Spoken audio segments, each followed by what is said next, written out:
தமிழ்நாடு தேர்தல்ல இந்த முறை மொத்தம் 7600 பேர் வேட்புமனு தாக்கல் செஞ்சிருக்காங்க. அதுல ஆண்கள் பாத்தீங்கன்னா 6217 நபர்களும், பெண்கள் பாத்தீங்கன்னா 1380 நபர்களும், மூன்றாம் பாலினம் 3 பேர் வேட்புமனு தாக்கல் செஞ்சிருக்காங்க. இந்த அளவுக்கான போட்டி இது ரொம்ப முக்கியத்துவத்தை உணர்த்துது. சோ இந்த டேட்டா கேண்டிடேட் அஃபிடவிட் மேனேஜ்மெண்ட்ல இருந்து எடுத்து பேசிட்டு இருக்கோம். சோ வாங்க வீடியோக்குள்ள போகலாம். இந்த 2026 சட்டமன்ற தேர்தல்ல அதிக கேண்டிடேட் நாமினேட் பண்ணக்கூடிய தொகுதி எதுன்னு பாத்தீங்க அப்படின்னா கரூர். கிட்டத்தட்ட 108 கேண்டிடேட் இங்க வேட்புமனு தாக்கல் செஞ்சிருக்காங்க.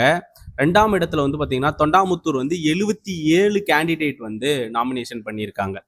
ஸோ மூணாவதா கோயம்புத்தூர் சவுத்துல 61 வேட்புமனு தாக்கல் நடந்திருக்கு.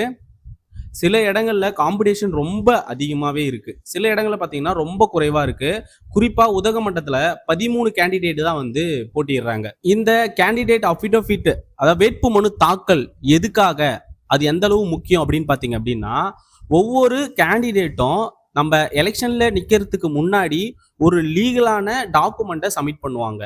அதுல என்ன இருக்குன்னு பாத்தீங்கன்னா தங்களுடைய சொத்து அசெட், தங்களுடைய கடன் விவரம் லைபிலிட்டி, தங்களுடைய கிரிமினல் கேசஸ், நம்ம அவங்க மேல இருக்கக்கூடிய வழக்குகள் சொல்லியிருக்கணும். அதுக்கு அடுத்தது அவங்களுடைய எஜுகேஷன் குவாலிஃபிகேஷனை பத்தி பேசியிருப்பாங்க. அடுத்தது அவங்களுடைய இன்கம் டீட்டெயில் பேசியிருப்பாங்க.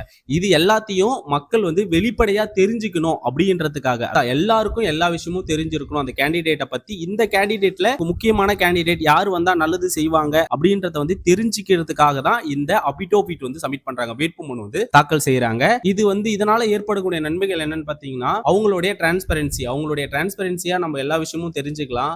அதாவது தேவையில்லாத கேண்டிடேட், அதாவது ஃபேக் கேண்டிடேட்டை நம்ம அவாய்ட் பண்ணிடலாம். மக்கள் ஈஸியா எந்த கேண்டிடேட் நமக்கு தேவை அப்படின்னு சொல்லிட்டு நம்ம ஈஸியா வெரிஃபிகேஷன் பண்ணிக்கலாம். ஸோ இதை பத்தி தெரிஞ்சுக்கிறதுக்காக தான் வேட்புமனு தாக்கல்ல இந்த டீட்டெயில் எல்லாம் கேட்கறாங்க.